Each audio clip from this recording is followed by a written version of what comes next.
got really physical, and we didn't respond with some toughness plays. And really the only offense we got was Fred. We became very one-dimensional. And, couldn't seem to come up with loose balls. I thought had some great defensive possessions late. And the ball, it felt like it just bounced to them. I know they hustled, chased it down. We just couldn't come up with those key rebounds late in the game. And, there's just not much margin for error this time of year. So, tough way to finish our year. We really felt good coming in here. Thought we could maybe make a little noise. And I'm disappointed when we see this guy play anymore.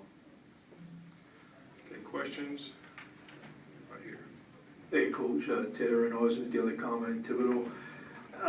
You gotta like the way things started. You said, first half, Coach, I played with a lot of energy. I think y'all outworked them with the boards. But did a little fatigue maybe set in the second half? Yeah, I had the same thought. We looked tired before the 16-minute media, I thought. We looked gassed. And I worried at that point that maybe we were playing too much on energy and adrenaline and emotion and not enough on just toughness and conditioning. But, I wanted them to be excited and enthusiastic and play with energy. I told them that in the pregame. We got deep into the second half in control of the game. So I thought we settled in and caught a second win. I don't know. I don't think it came down to we were just too tired to make the plays. We just didn't make the plays. These guys have been in that position before and made plays.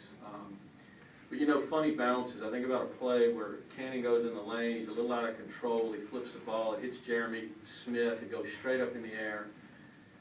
And none of our guys get to it. Cannon bunny hops, catches it, and lays it in. I mean, there were several of those kind of plays, and in a game this close, we needed one or two of those. We just didn't get them. You hate to call it luck. We don't believe in luck. Hard work meets opportunity is how we define luck. So tip your hat to McNeese. They just out-toughed us to those balls and those plays. James. Coach, James Palmer from Comcast Sportsnet Houston, you touched on Fred a little bit. Could you elaborate on what he meant in this game and what he's done for you guys at your program? Well, I told my personal friends back home, I felt like getting on the bus with Fred gave us everything we needed to have a chance to win here, win it all. That when things are rolling for him, I feel like he's the best player in this league and he's unstoppable. For whatever reason, we weren't able to get him going, particularly late in the second half. And again, you got to credit McNeese. Coach Simmons is no dummy. They had four guys around Fred. Somebody else was going to have to make a play, and we just didn't make it. That's not Fred's fault, and it's not those other guys' fault. They were trying to make plays, but it was a good adjustment by Dave. And I don't fault Fred's effort or his intensity or what he was trying to do for us. He's done a tremendous job for us his entire career here, but particularly down the stretch here lately. Just being a warrior. I look at his minutes, 38 minutes, and we talked at halftime, he and I, one-on-one about, can you play the whole second half? And he was willing to do that. I tried to get him a couple of minutes, but if I remember right, I put him in, and there was a quick foul. He had like a 15-second break in the second half. He's a warrior, and I'm proud of him. I'm excited to see what the future holds for him. I hope somebody gives him a chance to play somewhere because I think he's got a little more basketball left in him.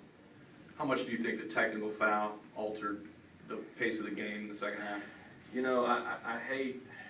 I want him to tee me up because it always seems like the guy that gets teed up ends up winning the game. His kids responded. They played with more toughness. We had them on their heels, and we were bringing it at them.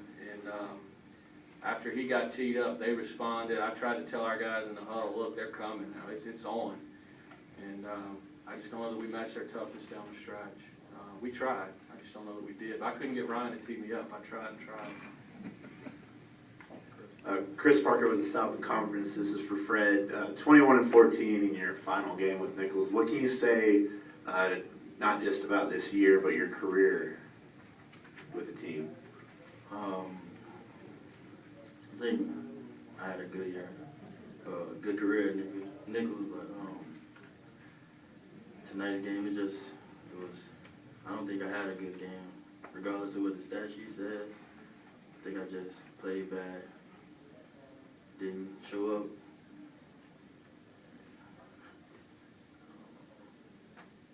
Fred tends to be a little too critical of himself. You gotta give McNeese a little credit for that, buddy. And they had a good plan for him. Alex Hickey with the Lake Charles American Press. JP, 3 games this season with McNeese. The last shot was a deciding factor in all 3 games. What about this matchup explains why these have been such close games? It's gotta be great coaching, right? That's what you should write. No, it's, very familiar with one another. We know and like all those guys on that staff and those kids. A lot of our kids know one another. And it's just good basketball. Neither one of us seems to be able to separate from the other one. I told our guys after the game Saturday night in Thibodeau that it would be the same. So if we play these guys in Katy, you can expect the exact same kind of game. And it actually worried me when we looked like we might pull away a little bit, that we would relax. And I don't know that we relaxed. I thought my kids still competed hard, but I knew it would come down to the last minute, 30 seconds of the game. And we just couldn't get the ball to bounce our way. We have tremendous respect for Dave and his staff and what those guys do. And I'd like to think that's mutual.